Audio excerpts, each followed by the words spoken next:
La Bible déclare que la fin d'une chose vaut mieux que son commencement. Ça veut dire que la Bible est en train de dire que le commencement, en fait, Dieu ne s'intéresse pas trop au commencement. Parce que tout le monde peut commencer. Mais est-ce que tout le monde peut terminer? Amen. Parce que dans la course de vitesse là, ce n'est pas la personne qui a vite démarré qui peut arriver. Vous avez quelqu'un moment. Dans la course de vitesse, en résistance là, ce n'est pas la personne qui est devant vous qui peut terminer la course. Remarquez bien, vous êtes au nombre de 5, mais la personne était devant vous. Mais arrivé un moment, il est maintenant derrière. Donc c'est pour ça que la Bible déclare que la fin d'une chose vaut mieux que son commencement. Donc tu as commencé. La manière dont tu as commencé, il faut terminer aussi. Parce que si tu ne termines pas bien, Dieu ne va pas te calculer parmi les personnes qui ont commencé. Parce que c'est la manière dont tu as fini là, que Dieu te considère en tant que quelqu'un qui a commencé. Donc tu peux bien commencer, mais si tu termines mal, c'est que tu n'as jamais commencé. Je ne sais pas si quelqu'un me comprend. Donc ça veut dire que le plus important, ce n'est pas de commencer. Quelqu'un me comprend? Voilà. Pour ne même pas dire que le plus important, ce n'est pas d'avoir Jésus. Tu as Jésus, d'accord. Tu as le nom de Jésus dans ta bouche, d'accord. Mais est-ce que tu es Christ? Parce que la Bible déclare, si je vis, ce n'est plus moi qui vis, mais c'est Christ qui vit en moi. Si quelqu'un vit en moi, ça veut dire qu'en fait, moi-même, je ne suis plus. C'est la personne qui est à ma place. Vous savez, quelqu'un me comprend? Donc le plus important, ce n'est pas d'avoir Jésus. Jésus, là, c'est le commencement. Parce que la Bible déclare que le commencement était la parole. Or, nous venons de constater que la parole, c'est Jésus.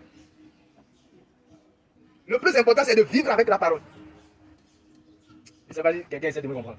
Parce que tu as la parole, d'accord. Mais est-ce que tu vis avec la parole? La parole dit, tu ne vas pas insulter quelqu'un. Tu connais la parole. Mais est-ce que tu vis avec la parole? Quelques personnes même qui disent qu'arrivé un moment de ta vie, en fait, arrivé un moment dans ta vie, tu as l'onction, arrivé un moment, tu laisses le jeûne. Vous n'avez pas remarqué qu'au moment où vous commencez par jeûner, c'est comme si la chair se tait. Mais au moment où vous ne jeûnez pas au moins 2 semaines, au moins 3 semaines, au moins 1 mois, vous avez remarqué qu'une fois qu'on met d'assistance, il va tourner. Ça veut dire qu'aussi longtemps que l'esprit n'est pas nourri, c'est la chair qui est nourrie. Donc la nourriture que tu donnes à ton esprit empêche que la chair donne. C'est-à-dire la nourriture que tu commences par donner à ton esprit empêche le fait que ta chair commence par manger. Ça veut dire que quand ton esprit mange, ta chair ne mange plus. Parce que les deux ne peuvent pas se cohabiter ensemble. Soit c'est la chair qui mange, soit c'est l'esprit qui mange. Maintenant, pour empêcher la chair de manger, il faut donner à l'esprit de manger. Parce que Jésus jeûnait, les disciples de Jésus ne jeûnaient pas.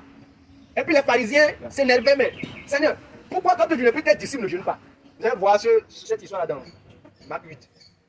Jésus va dire, comment est-ce que moi, l'époux, je suis avec mes disciples, et puis mes disciples vont encore jeûner? Si je suis là, c'est que je jeûne à leur place. Qui a dit ça? Mais bizarrement, à la longue, Jésus dit encore, ces gens de démons-là, vous ne pouvez pas les chasser aussi longtemps que vous ne jeûnez pas, et aussi longtemps que vous ne priez pas. Mais tu avais dit que lorsque tu es avec nous, on ne va plus jeûner. Qui comprend ce que je veux dire? Ça veut dire qu'arrivé un moment, Jésus même a constaté que non, ce genre de démons-là. Il avait dit que normalement, si je suis là, vous ne devez pas jeûner. Mais ce genre de démons-là, vous devez jeûner prier. Ça seulement, vous devez jeûner prier. Démon là-bas ne signifie pas seulement un esprit mauvais. Ça peut signifier un obstacle de la vie.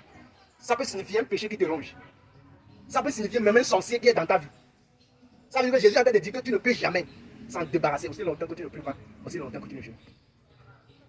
Ça veut dire que aussi longtemps que tu ne jeûnes pas, aussi longtemps que tu ne pries pas, il y a des démons qui sont toujours dans ta vie.